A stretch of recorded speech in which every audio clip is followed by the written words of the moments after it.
சிவாய நமக. தூக்கம் ஒரு மனிதனுக்கு ரொம்ப முக்கிய எது? தூக்கம் தான்.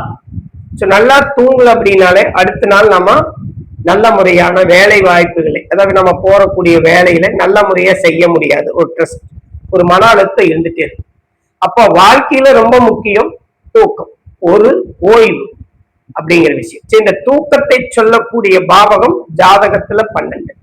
உங்கள் 12ஆம் அதிபதி எங்க அமர்கிறாரோ அதை வைத்து உங்கள் தூக்கத்தை சொல்ல முடியும். உங்கள் 12இல் என்ன கிரகம் அமர்ந்துள்ளதோ அதை வைத்து உங்கள் கனவுகளை சொல்ல முடியும். இதுதான் லாஜிக். ஜோதிடம்ங்கிறது ஒரு பெரிய விஷயம். அதுல சொல்ல முடியாததே இல்லை. எல்லா விஷயத்தையும் சொல்லலாம், தெரிந்த அளவு சொல்லலாம். யாருக்கு எவ்வளவு ஞானம் இறைவன் கொடுத்திருக்கிறாரோ அதை வச்சு அந்த அளவு நம்ம அந்த விஷயத்தை சொல்ல முடியும்.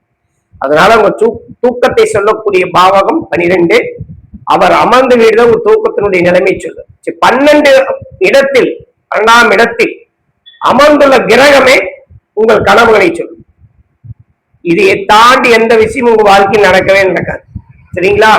ஜோதிடம்ங்கிறது ஒரு பெரிய கடல் மாதிரி. நம்ம அதுல போயிட்டே இருக்கணும். என்னைக்குமே நாமெல்லாம் அதுல மாணவர்கள் தான். ஒவ்வொரு நாளும் ஒவ்வொரு விஷயத்தை கத்துக்கணும். உங்கள் 12ஆம் அதிபதி சுபர்கூடம் தொடர்பு இருக்கும் பட்சத்தில் நிம்மதியான தூக்கம், நிம்மதியான ஒரு கனவு வந்தால் நல்ல கனவு வரும்.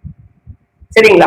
அமானுஷி கனவு, கெட்ட கனவுகள், பேய் வருது, பிசாசு வருது, நம்மளுடைய கற்பனை எல்லாம் நிறைய. பொதுவாகவே மனோதத்துவ டாக்டர் ஒரு விஷயத்தை சொல்லுவார். எதை நீ அதிகமாக நினைத்துக் கொண்டிருக்கிறாயோ அதுவே உன் கனவாக வரும். அதனால அதையும் தாண்டி கிரகங்கள் தான் அதை செயல்படுத்த போகிறது அப்படிங்கிறது நீங்க மறந்துடக்கூடாது. உங்க 12ஆம் அதிபதியும் 12ஆம் பாவகத்திலும் சுபர் இருக்க கண்டிப்பாக நல்ல கனவுகளும் வரும், நல்ல தூக்கங்களும் வரும். நன்றி நண்பர்களே. நமச்சிவாய ஜோதிடம் வாழ்க வளமுடன்.